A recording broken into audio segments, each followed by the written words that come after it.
కోడి మేకలాగా గోవు కూడా జంతువే కదా, అలాంటప్పుడు దాన్ని కోసుకుని తింటే తప్పేంటి అని అడ్డంగా వాదిస్తున్న ఓ అజ్ఞానులారా, గోవు కూడా జంతువే, కానీ ప్రపంచంలో మరే జంతువుకు లేని, చివరకు మనిషిగా పుట్టిన నీకు నాకు కూడా లేని చాలా ప్రత్యేకతలు గోవుకుంది. అందుకే హిందువులు తమ తల్లి తరువాత తల్లి స్థానాన్ని ఇచ్చి గోమాత అని గౌరవంగా పిలుస్తూ పూజిస్తారు. నీ చదువు, నీ సంస్కారం, నీ విచక్షణ, నీ విజ్ఞత, నిజాన్ని నిజాయితీగా స్వీకరించే వ్యక్తిత్వం నీలో ఉంటే గోమాత గురించి కొన్ని నిజాలు చెబుతా. ఆవు ఒకవేళ విష పదార్థాలను తిని ఆ పాలను మనం తాగితే రోగగ్రస్తులవుతామేమోనని ఒక ఆవుకు ప్రతిరోజు ఒక మోతాదుగా విషాన్ని ఎక్కించి 24 గంటల తరువాత దాని రక్తాన్ని, పాలను, మూత్రాన్ని, పేడను ప్రయోగశాల ల్యాబ్కు పంపి వీరు ఎక్కించిన విషం ఎందులో కలిసిందో పరీక్షించారు. అలా ఒకరోజు 2 రోజులు కాదు, ఏకంగా 90 రోజులు ఢిల్లీలోని AIIMS, All India Institute of Medical సైన్సెస్కు పంపి పరీక్షించారు. ఆ ఆవు పాలలో కానీ, రక్తంలో కానీ, మూత్రంలో కానీ, పేడలో కానీ విషపు ఛాయలేవి కనిపించలేదు వారికి. గరళాన్ని శివుడు కంఠంలో దాచుకున్నట్టు ఆ విషాన్నంతా తన కంఠంలో దాచుకుంది గోమాత. మరే జంతువుకు లేని విశిష్ట గుణం ఇది. ప్రాణవాయువును పీల్చుకుని ప్రాణవాయువును వదిలే ఏకైక ప్రాణి. విషాన్ని హరించే గుణం ఆవు పాలకుంది.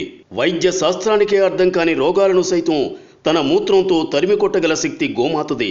ఆవు నెయ్యి, బియ్యం రెండూ కలిపి వేడి చేస్తే ఇథిలిస్ ఆక్సైడ్, ప్రోపలిస్ ఆక్సైడ్ అనే శక్తివంతమైన వాయువులు విడుదలవుతాయి.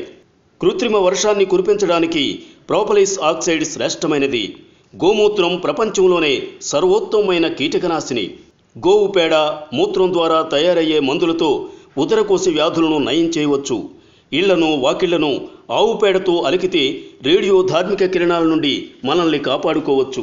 ఆవు పేడలో కలరా వ్యాధిని వ్యాపింపజేసే క్రిములను నాశనం చేసే శక్తి ఉంది. 1 తులం నెయ్యిని అగ్ని యజ్ఞంలో వాడితే 1 టన్ను ప్రాణవాయువు, ఆక్సిజన్ ఉత్పత్తి అవుతుంది. గోమూత్రం గంగాజలమంత పవిత్రమైనది. గోరక్షణ వల్లనే మన జాతి, మన ధర్మం రక్షింపబడును. గోరక్షణ స్వరాజ్య సముపార్జన కంటే ఏమాత్రం తక్కువ కాదు. గాంధీజీ.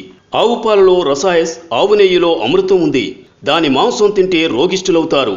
మహమ్మద్ ప్రవక్త. 1 గోవును చంపితే 1 మనిషిని చంపినట్టే. యేసుక్రీస్తు. గో క్షీరము గొప్ప మందు, దాని నెయ్యి గొప్ప ఆరోగ్యప్రదాయిని, దాని మాంసం రోగకారకము.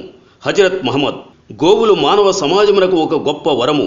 ఎక్కడ గోవులు చక్కగా పోషించబడుచు రక్షింపబడునో ఆ దేశపు భూములు గొప్పగా నుండును, గృహములు ఉన్నతి చెందును, నాగరికత పురోగమించును.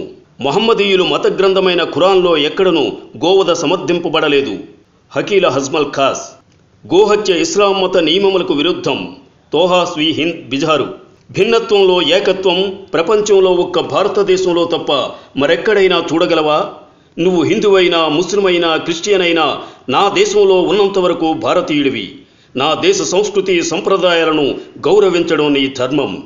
స్వేచ్ఛ అంటే నీకు నచ్చినట్టు బ్రతకడం కాదు, నీ ఈ దేశం మెచ్చేటట్టు బ్రతకడం. వందే మాతరం. దయచేసి ఈ పోస్టును తప్పకుండా షేర్ చేయండి. Like and subscribe Eagle Media Works.